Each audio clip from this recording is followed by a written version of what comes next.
ఈ మధ్య కాలంలో సినిమాలు చూసే విధానం పూర్తిగా మారిపోయింది. ఒకప్పుడు కొత్త చిత్రాలు చూడాలంటే థియేటర్కు వెళ్ళాలి, లేదంటే టీవీల్లోకి వచ్చే వరకు చాలా రోజుల పాటు ఎదురు చూడాల్సి వచ్చేది. మరి ఇప్పుడు బోలెడు ఓటీటీ ప్లాట్ఫామ్లు అందుబాటులోకి వచ్చాయి. ఇక సినిమాలు రిలీజ్ అయిన నెల రోజుల్లోగా అవి ఓటీటీల్లో స్ట్రీమింగ్ అవుతున్నాయి. వీటిల్లో సినిమాలు మాత్రమే కాక వెబ్ సిరీస్లు, సీరియల్స్ కూడా అందుబాటులో ఉన్నాయి. దాంతో చాలా మంది మూవీ లవర్స్ ఈ ఓటీటీ యాప్లకు అడిక్ట్ అయ్యారు. ఎంతలా అంటే కొందరు ఏదైనా వెబ్ సిరీస్ చూడడం మొదలు పెట్టారంటే నిద్ర మానుకుని మరీ వాటిని పూర్తి చేస్తున్నారు. ఈ క్రమంలో నెట్ఫ్లిక్స్ వాడితే చస్తారు అని హెచ్చరిస్తున్నారు కొందరు టెక్ నిపుణులు. మిగతా ఓటీటీ ప్లాట్ఫామ్లతో పోలిస్తే నెట్ఫ్లిక్స్ కొంచెం విభిన్నంగా ఉంటుంది. అమెజాన్ ఇతర ఓటీటీ ప్లాట్ఫామ్లతో పోలిస్తే నెట్ఫ్లిక్స్లో వెబ్ సిరీస్లు, సినిమాలు ఎక్కువ మొత్తంలో అందుబాటులో ఉంటాయి. మరీ ముఖ్యంగా కొరియన్ సిరీస్లు వంటివి నెట్ఫ్లిక్స్లోనే ఎక్కువగా ఉండి ప్రేక్షకులను కట్టిపడేస్తున్నాయి. మన చుట్టూ ఉన్న వారిలో ఎందరో నెట్ఫ్లిక్స్లోని వెబ్ సిరీస్లకు అడిక్ట్ అయిన వారు ఉన్నారు. అయితే ఆయా సిరీస్లు, సినిమాలు ఆసక్తికరంగా ఉండడం వల్లే మనం వాటికి అడిక్ట్ అవుతున్నామని అనుకుంటూ ఉంటాం. కానీ నివేదికలు మాత్రం అది వాస్తవం కాదు అంటున్నాయి. నెట్ఫ్లిక్స్ వాడే ఆల్గారిథం, విభిన్నమైన సైకలాజికల్ థియరీస్ వలనే మనం వాటికి అడిక్ట్ అవుతున్నామని వెల్లడిస్తున్నాయి. నెట్ఫ్లిక్స్లో బింజ్ వాచింగ్ అంటే నిర్విరామంగా గంటలు తరబడి వెబ్ సిరీస్లు చూసే విధంగా వాళ్ళు వేర్వేరు సైకలాజికల్ థియరీస్ వాడతారని నివేదికలు వెల్లడిస్తున్నాయి. అసలు నెట్ఫ్లిక్స్ వాడితే ఎందుకు చనిపోతారు అని అంటే ఈ బింజ్ వాచింగ్ వల్లనే అని నివేదికలు చెప్తున్నాయి. గంటల తరబడి వీడియో స్ట్రీమింగ్ యాప్లు చూసేవారు ఎలా మృత్యువాత పడుతున్నారో అనేక నివేదికలు వెల్లడించాయి.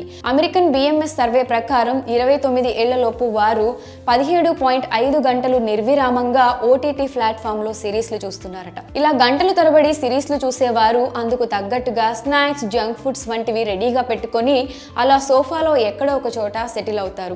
అలా గంటల తరబడి కదలకుండా కూర్చోవడం, పడుకోవడం వల్ల శారీరక శ్రమ లేకుండా పోతుంది. దీనివల్ల కాళ్ళు వాపు రావడం, బీపీ, షుగర్ వంటి సమస్యలు తలెత్తి చివరకు హార్ట్ అటాక్ కు దారితీసి మృత్యువాత పడుతున్నారు. ఇక నెట్ఫ్లిక్స్ చూసే వారిలో నిద్రలేమి సమస్య విపరీతంగా పెరుగుతుందని నివేదికలు వెల్లడిస్తున్నాయి.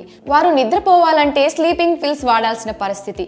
ఇలా గంటలు తరబడి సిరీస్లు చూడడం వల్ల విద్యార్థులు, ఉద్యోగం చేసే వారిలో ఏకాగ్రత తగ్గడం, అది వారి కెరియర్ పై ప్రభావం చూపడం వంటివి జరుగుతున్నాయని నివేదికలు వెల్లడిస్తున్నాయి. ఇక 2 గంటల కన్నా ఎక్కువ సమయం ఇలా వీడియో స్ట్రీమింగ్ సైట్లను చూసే వారికి రకరకాల ఆరోగ్య సమస్యలు తలెత్తుతున్నాయని నివేదికలు వెల్లడిస్తున్నాయి.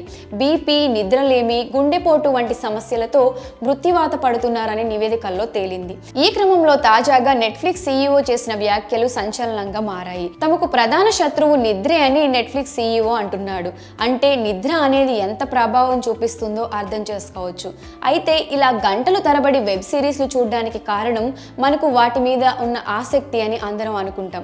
కానీ అది నిజం కాదని, అందుకు నెట్ఫ్లిక్స్ ప్లే చేసే కొన్ని స్టంట్స్ అని నివేదికలు వెల్లడిస్తున్నాయి. నెట్ఫ్లిక్స్ లో ఏదైనా సిరీస్ చూస్తుండగా అది అయిపోయే సమయంలో వచ్చే సౌండ్ మనల్ని దీనికి అడిక్ట్ చేస్తుందని నిపుణులు అంటున్నారు. సిరీస్ చూస్తూ మనం నిద్రపోతున్నా ఆ పార్ట్ ఎండింగ్ లో వాళ్ళు సాధారణంగా వాడే 80 dB సౌండ్ బదులు 120 dB సౌండ్ ప్లే చేస్తారు. దీనివల్ల నిద్ర నుంచి ఉలిక్కి పడి లేస్తాం. అలానే ఆటో ప్లే బటన్ పెట్టకుండా నెక్స్ట్ బటన్ ని రైట్ సైడ్ పెట్టి ఎక్కువ ఆలోచించుకునే సమయం ఇవ్వదు. కేవలం 5 సెకండ్ల సమయం మాత్రమే పెడతారు. మనం తర్వాతి పార్ట్ చూడాలా వద్దా అని నిర్ణయించుకునే లోపే అది ప్లే అయిపోతుంది. ఆ తర్వాత మనం ఆలోచించలేం, దాన్ని చూడడంలో నిమగ్నం అయిపోతాం. దీనితో పాటు 3 డీప్ ఎమోషన్స్ ని సిరీస్ ప్రారంభంలో కానీ చివర్లో కానీ ఉండేలా చూసుకుంటారు.